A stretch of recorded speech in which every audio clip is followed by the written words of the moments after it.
Take a breath, find your purpose, and let your spirit shine bright.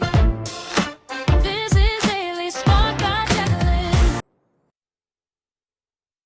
Hey everyone, and welcome back to Daily Spark by none other than myself, Jacqueline. I'm so happy you ended up back on my page and you're ready to listen to another episode of mine. It means if you landed on my page and back on my podcast, it means I did something right, correct? All right, so today I would like to talk about something that completely changed the way I see myself and the way I see other people. Today, the episode is very near and dear to me because I've experienced this the last couple of weeks. The episode is called When Your Past Hijacks Your Present. Have you ever met someone who was actually kind, patient, consistent, and somehow you still found yourself waiting for the other shoe to drop? I know I have lately because maybe they took a little longer to answer a message. Maybe they got busy with work. Maybe they forgot to call when they normally would. Nothing huge happened, but suddenly your mind starts racing. It's just a little bit of something tiny that they did.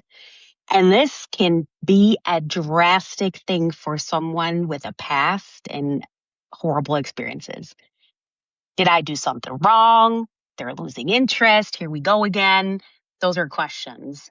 And if you've ever experienced that, I want you to know something. You're not crazy. You're not broken. And you're probably not overreacting on purpose. There might be something much deeper happening. Your brain is doing its job. It's just something I wish someone had told explained to me years ago. Your brain has one primary job. It isn't to make you happy. It isn't even to make you confident. Its job is to protect you. Thousands of years ago, that meant protecting us from wild animals, danger, survival. And today, the dangers look different.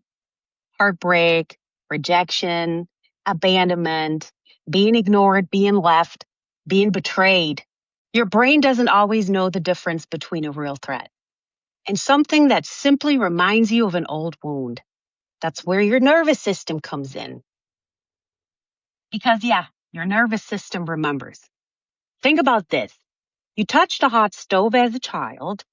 Years later, you'd still hesitate before you're touching one again. Not because this stove is hot, but because your body remembers. The same thing happens emotionally. If someone cheated on you, your body remembers. If someone constantly made you question your worth, your body remembers. And if someone disappeared without explanation, not only is it rude, but your body remembers. So years later, someone you're dating gets caught up at work. They answer later than usual.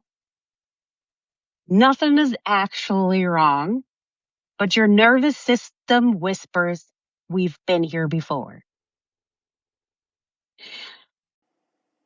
And this is where I think so many relationships struggle because we assume we're reacting to our partner when sometimes we're reacting to someone who isn't even in our life anymore. That realization hit me hard. Sometimes people aren't paying for something they did, they're paying for something someone else did years ago. Think about that. How many arguments begin not because of what happened, but because of what we believe it means? Here's another fascinating thing. Our brains hate uncertainty. So whenever information is missing, they fill in the blanks. Someone doesn't text back, your brain writes the story. They're losing interest, they're talking to someone else, they don't care anymore. But here's the question. Did those things actually happen?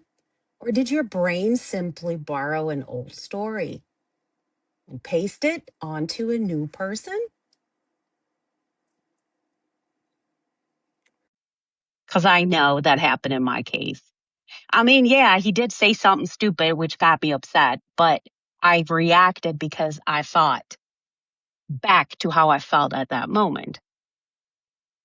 More times than I'd like to admit, I've experienced that in my life. And while he's nothing but kind, honest, and consistent, and then one small thing happens, life gets busy, message came later than usual. He said something he shouldn't have said because he wasn't watching how he was saying certain things, unaware of it. Plans changed. And before I even realized it, my brain had already created an ending that didn't exist. Not because that person gave me a reason, not because he gave me a reason, but because someone else once did. That was a difficult realization for me because it it meant I wasn't actually living in the present moment. I continuously, the last couple of weeks, have been catching myself going back to moments that happened years and years ago. I got cheated on. I got lied to. I had to constantly be on my tippy toes. And now my current partner, if he says something that sounds or feels familiar,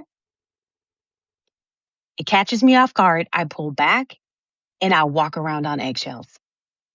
And this part of me that is still living in the past, I need to stop that. Fear versus intuition. People often always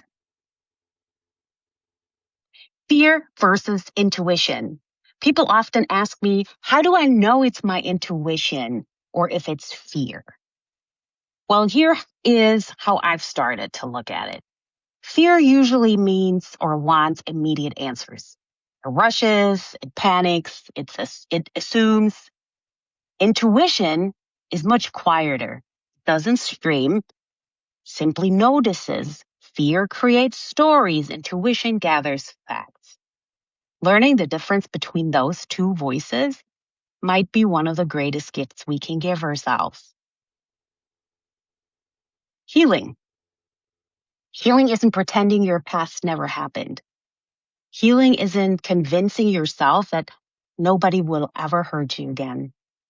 Healing is recognizing when your past has entered the conversation before it takes over your present.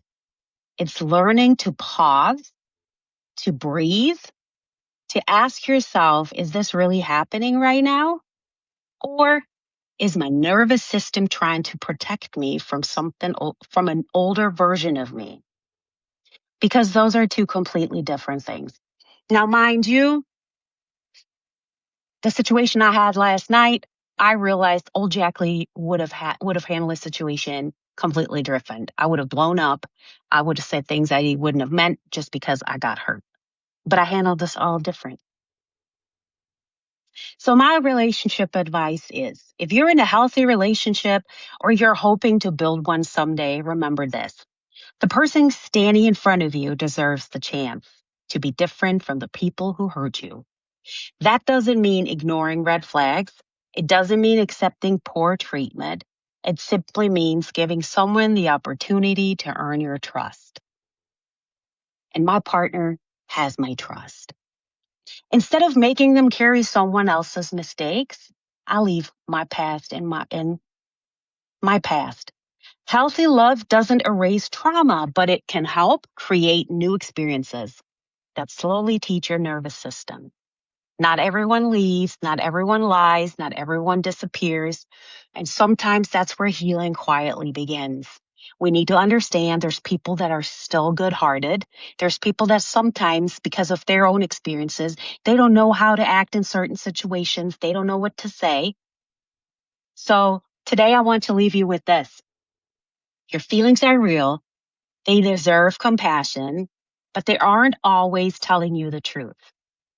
Sometimes they're simply telling you a story your nervous system has heard before. The next time you find yourself spiraling, pause just a moment. Ask yourself one simple question. Am I reacting to this person or am I reacting to someone from my past? That one question might completely change your relationship and maybe your life. And also, I need to add, be open and honest to your partner. share how it made you feel in that moment. So thank you so much for spending these few minutes with me today again. I know I was lacking. I know I have paused for a little bit. I wasn't feeling well. So I'm back. If this episode resonated with you, I'd love for you to share it with someone who might needs to hear it. I know I got to re-listen to it. And if you're enjoying Daily Spark by me, of course, don't forget to follow the podcast so you never miss an episode. Till next time, keep shining, keep growing, and remember, sometimes the smallest shift in perspective changes everything. I'll see you in the next episode.